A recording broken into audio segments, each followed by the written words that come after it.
GP Singh ji, एक बार hello. पहले भी मैंने आप। हाँ जी, हेलो।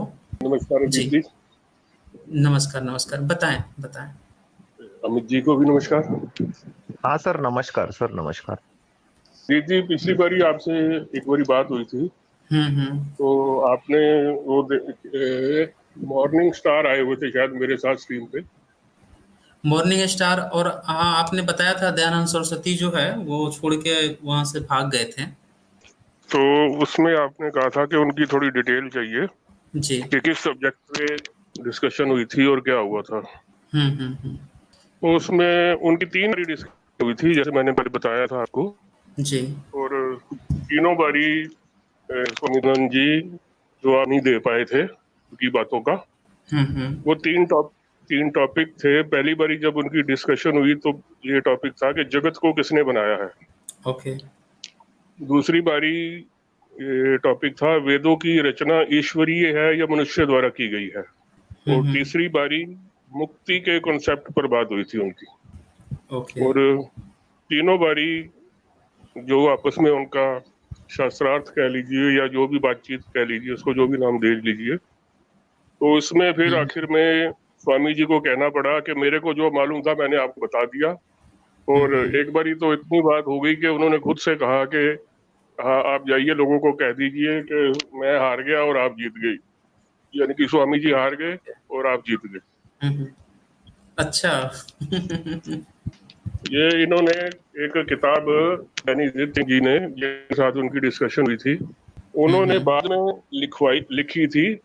हालांकि पहले उन्होंने नहीं लिखी थी, मगर बाद में हम्म। जब आर्य समाज वाले लोग इस बात से इनकार करने लग गए कि बात हुई नहीं थी, या कुछ लोग कहने लग गए कि स्वामी जी हारे नहीं थे, तब उन्होंने हम्म। ये किताब लिखी। और ये इस किताब का नाम, ये वैसे तो गुरमुखी में है किताब जो उन्होंने लिखी थी। जी। तो उनके उनकी किताब तो फिर वो बिक गई, उस समय खत्म हो गई। बाद में सिख मिशनरी कॉलेज लुधियाना वालों ने किताब उसको दोबारा छापा, उस किताब को। ओके।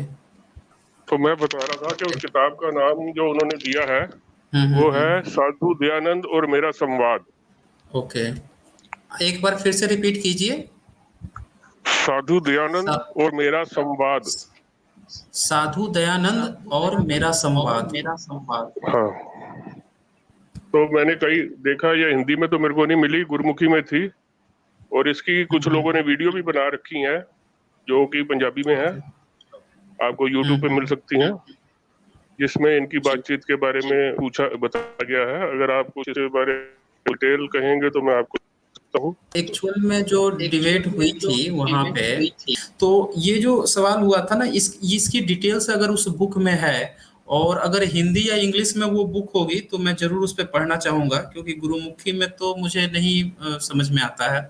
गुरुमुखी या तो फिर हमें सीखनी पड़ेगी। तो बहरहाल आप लोगों की जो भी डिटेल्स है, तो वो हिंदी में भी प्रोवाइड कराएं। जो भी राइटर्स है ना, उसको हिंदी में या फिर इंग्लिश में भी हो जाए तो सहूलियत हो जाएगी बाकी देशवासियों को भी उसको समझने में। और कोई पॉइंट हो तो हेलो। आप बोल सकते हैं। जी। जी। हाँ, वो उसका मैं आपको थोड़ा सा बता सकता हूँ अगर आप कहें तो, इस टॉपिक के ऊपर एक दो लाइन में। जी। जी।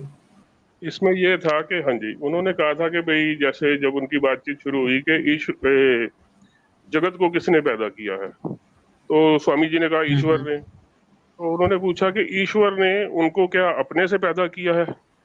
तो स्वामी जी ने कहा नहीं, वो तो निरंकार है। ईश्वर तो निरंकार है, वो अपने में से कैसे पैदा कर सकता है। तो फिर उन्होंने पूछा कि वो कैसे पैदा करते। स्वामी जी ने कहा कि 4 परमाणुओं की मदद से पैदा किया। तो ज्ञानी जी ने पूछा कि परमाणु कहाँ से आए। तो उन्होंने कहा जी, आकाश में 4 परमाणु थे, पृथ्वी, जल, अग्नि और वायु, उनको इकट्ठा करके पैदा अच्छा। किया। तो फिर ज्ञानी जी ने कहा कि अगर 4 परमाणु पहले से मौजूद थे तो ये तो आधा ईश्वर हुआ, पूरा कहाँ से हुआ। तो ईश्वर, इसका मतलब है इन 4 परमाणुओं को किसी और ने पैदा किया हुआ है। और अगर ईश्वर, तो इस हिसाब से तो ईश्वर एक मिस्त्री बन गया जिसने इन 4 परमाणुओं से, जैसे कारीगर मकान बनाता है ईंट सीमेंट लकड़ी से, तो ईश्वर तो वो एक मिस्त्री हो गया, उसको तो हम परमात्मा तो नहीं मान सकते ना। तो इस तरीके से उनके काफी तर्क वितर्क हुए। तो अंत में स्वामी जी ने वही जो मैंने आपको पहले बताया, कहा कि ठीक है, आप, मैंने को जो मालूम था मैंने आपको बता दिया, और अब मैं इससे ज्यादा कुछ नहीं कह सकता, आप जाके कह देना लोगों के कि स्वामी जी हार गए और तुम जीत गए। जी, और जी। दूसरा ही दिया कि वेदों की रचना का और मुक्ति का।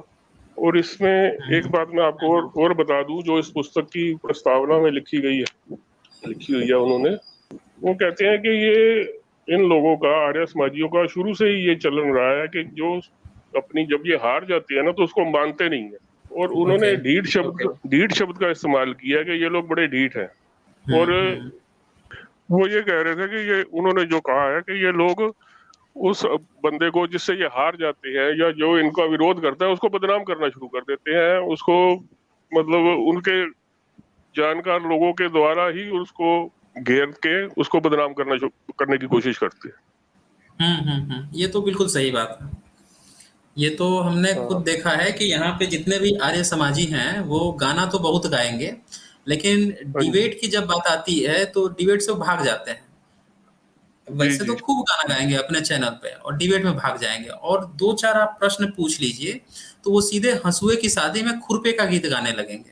इधर की बात फिर उधर करने लगेंगे, उधर-उधर करने लगेंगे और फिर भाग जाएँगे ये। तो ये भगौड़े लोग ही हैं। वो जी, इनके ऊपर जो किताब आई थी ना, च्युतियार्थ प्रकाश बुक का ही नाम है, इसमें कोई हाँ गाने की जी, बात नहीं है, किताब का नाम ही वही है। उसमें उसने हाँ जी, दिखाया है कि ये कैसे भागे हैं, काशी में भी गए थे डिबेट करने के लिए, तो वहाँ से भी उनको भागना पड़ा था और जी, पंजाब से भी भागे हैं, हाँ, तो ये हर जगह से जी, भागते ही फिरे हैं। कभी ज़िंदगी में कभी एक डिबेट जीत नहीं पाए थे और इनके चेले जो हैं जी, इस तरह से चिल्लाते हैं कि आओ मुझसे डिबेट कर लो, मुझसे डिबेट कर लो और आएँगे कभी नहीं। जैसे अभी मैं ग्रुप में ही यहीं पे देख लिया हूँ कमेंट सेक्शन में कोई बोल रहा है कि अरे उस पर जाओ, उस पर जाओ। अरे भैया जब यहाँ पे हम बैठे हुए हैं, यहाँ पे लोग बैठे हुए हैं, पैनल में भी बैठे हुए हैं, अगर किसी को लग रहा है कि कोई निष्पक्ष बंदा है, तो अमित जी भी बैठे हुए हैं या जेपी सिंह जी बैठे हुए हैं, इन्हीं के सामने आ जाओ, फोर्थ में जोड़ लेंगे जिसको डिबेट करना है। आ तो जाओ, जी, लेकिन आएँगे नहीं ये लोग। ये लोग बस ये चिल्लाएँगे वहाँ पे जाओ और कहाँ पे जाओ? वैसे ऐसे लोगों का नाम लेंगे जिनका नाम भी किसी ने नहीं सुना होगा। जबकि मैं चैलेंज कर रहा हूँ इनके जो धर्मगुरु हैं उनको, कि हमें जी, जी, छोटे प्यादों से बात करने से कोई फ़ायदा है नहीं, छोटे प्यादे तो आ जाएँ यहीं पे, उन्हें तो कमेंट में जो बच्चे हैं वही हैंडल कर लेंगे। हमें जो बड़े लोग जो अपने को बड़े समझते हैं, जो ज़्यादा ज्ञानी समझते हैं, उन्हें मैं इनवाइट कर रहा हूँ। इवन अगर उन्हें लगता है कि डिबेट के लिए मेरा प्लेटफ़ॉर्म सही नहीं है, तो थर्ड पार्टी पे चले चलें। थर्ड पार्टी में भी मैंने बता दिया है, वहाँ पे तो इंटरनेशनल लोग बैठे हुए हैं, गालिब कमाल पे चले चले जाएँ, हैरिस सुल्तान पे आएँ या ये गुलजार एलिया पे आएँ और या और भी कोई जो थर्ड पार्टी है, वहाँ पे चलें। डिबेट हो जाएगी, ईज़िली डिबेट हो जाएगी वहाँ पे। तो ये कभी नहीं जाएँगे। ये लोग भगौड़े लोग ही हैं। ये घर में छुपे रहेंगे, बिलों में छुपे रहेंगे और बस वैसे ही अपने जो इनके अनुयायी हैं, उनके सामने वैसे ही कूदते रहेंगे कि मुझसे डिबेट कर लो, तो ये कर लो, तो वो कर लो। वैसे ही लोग हैं ये। तो आपने बिल्कुल सही पॉइंट रखा है। वो मैंने पढ़ा था वो दयानंद सरस्वती का कि वो ज़िंदगी में कभी एक डिबेट नहीं जीत पाया था बंदा। जहाँ भी जाता था, हारता था और वहाँ से भाग ही निकलता था फिर। तो बहुत-बहुत शुक्रिया जीपी सिंह जी आपका। आप आते रहें और इस तरह की कुछ रोचक जानकारियाँ हमें ज़रूर देते रहें।